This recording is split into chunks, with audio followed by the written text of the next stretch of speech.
बिस्मिल्लाहिर्रहमानिर्रहीम। नूरी मीडिया के मुअज़्ज़िज़ नाज़रीन कराम, अस्सलामु अलैकुम।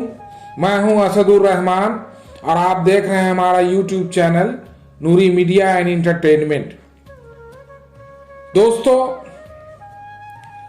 नूरी मीडिया एंड एंटरटेनमेंट आपको बहुत सारा ऐसा वीडियो बनाकर देता रहा है जो आपके मालूमात को में इजाफा तो करता ही है, साथ ही दुनिया में इस वक्त क्या चल रहा है इन अहम मौजू पर वीडियो बनाता रहता है।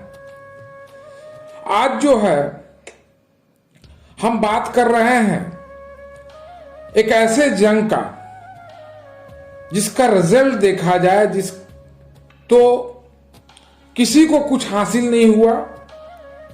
ये वो वार है जो लगभग 19 सालों तक चलता रहा। हम बात कर रहे हैं अफगान वार का, जो 2001 सितंबर 2001 में जो 9/11 हमला हुआ था वर्ल्ड ट्रेड सेंटर के पर, उसके बाद जो नाटो की फोर्सेस हैं, एलाइज फोर्सेस हैं, अमेरिका के क़यादत में मिलकर तमाम फोर्सेस ने मिलकर हमला कर दिया अफगानिस्तान पे। मुझे लगता है कि दुनिया का यह सबसे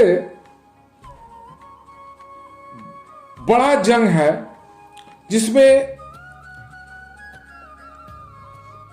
कई देशों की, कई मुल्कों की अफवाज जो हैं वो शामिल होकर के एक छोटा सा मुल्क अफगानिस्तान पर हमला आवर हो गया और 19 सालों तक चलता रहा ये जंग,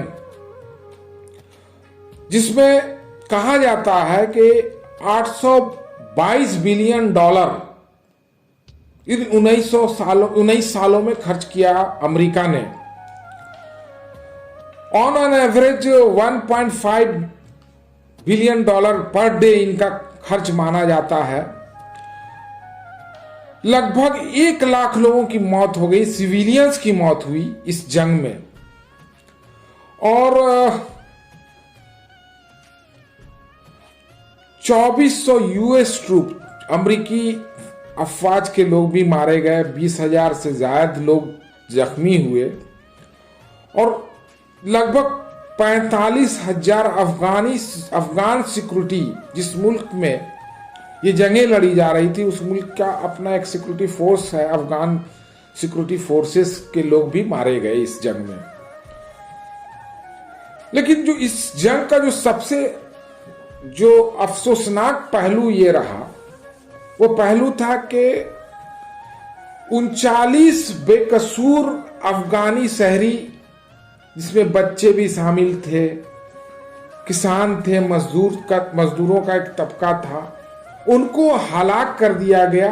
ऑस्ट्रेलियन जो फौजें, जो नाटो की फौज थी, जो ज्वाइंट फोर्सेस थी एलाइज, उसका एक हिस्सा ऑस्ट्रेलिया का भी था, ऑस्ट्रेलिया भी था, उसमें एक हिस्सा था। तो उसने 39 अफगानी नागरिक, जो आवाम है, शहरी हैं, आम शहरी, उनको हलाक कर दिया। लोगों ने आवाज उठाई कि ये तो बेकसूर लोगों का कत्ल है, ये वार क्राइम है।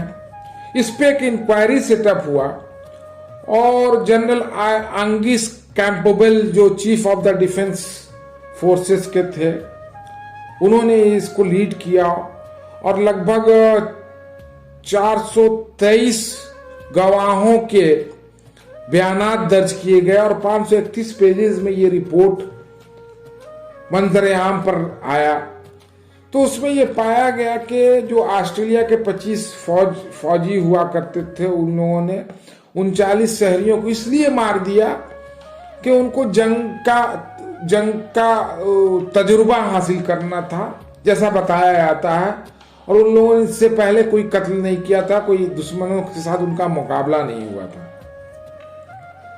आज 19 साल का वक्फा हो गया है, 19 साल का दौर गुजर चुका है और दुनिया का एक ऐसा जंग है जिसमें अमेरिका, जो स्टेक होल्डर थे, जो जिन जो पार्टीज थे दोनों, वो फिर से एक बार मुआहदा, एक सुलह का मुआहदा दोनों के बीच में तय हुआ। और अमेरिकी फौज को जो है, जो प्रेसिडेंट हैं, जो साबिका प्रेसिडेंट, जो अब डोनाल्ड ट्रंप हो जाएंगे, साबिका एक्स प्रेसिडेंट हो जाएंगे अमेरिका को, उन्होंने इस एग्रीमेंट, पीस एग्रीमेंट दोहा में, ये कतर का मुल्क है, कतर जो उसकी राजधानी दोहा में ये पीस एग्रीमेंट तय हुआ है। और 25 दिसंबर तक ये कहा जा रहा है कि तमाम अमेरिकी फोर्सेस जो हैं अफगान से निकल जाएंगे। दोस्तों, ये बड़ा ऐसा जंग जो दुनिया के लोगों ने देखा, जिसमें दुनिया का सबसे ज्यादा टेक्नोलॉजी का इस्तेमाल हुआ, ज्यादा से ज्यादा बमें गिराई गई, और लेकिन उसका फायदा कुछ नहीं हुआ। हाँ, इंसानी जानें चली गई, मासूम लोगों की जानें चली गई, जिसका भी नुकसान हुआ, फौजी भी मारे गए, आम आवाम की मौत हुई। एक अंदाजे के मुताबिक 1 लाख लोग सिविलियंस जो हैं वहां के अफगान के मारे गए। तो ये जो जंगें जो थोपी जाती हैं किसी भी मुल्क पर, अपनी बात, अपने ईगो को लेकर के, ये रुकना चाहिए था। और दुनिया को अभी जंग की जरूरत नहीं है। दुनिया में बहुत सारे ऐसे मसाइल हैं जो इश्यूज हैं, बर्निंग इश्यूज हैं। आपने देखा होगा कि अभी ये कोरोना का पैंडेमिक जो है, इससे दुनिया के तमाम बड़े मुल्क, समझ लीजिए कि एक हाथ धोकर दुनिया के तमाम बड़े मुल्क इसके सामने घुटने टेक दिए हैं। दोस्तों, नूरी मीडिया एंटरटेनमेंट जो है चैनल हमारा, इसको आप सब्सक्राइब करना ना भूलें। अपने दोस्तों में इसको शेयर करें और ज़्यादा से ज़्यादा लाइक करें। बहुत बहुत शुक्रिया।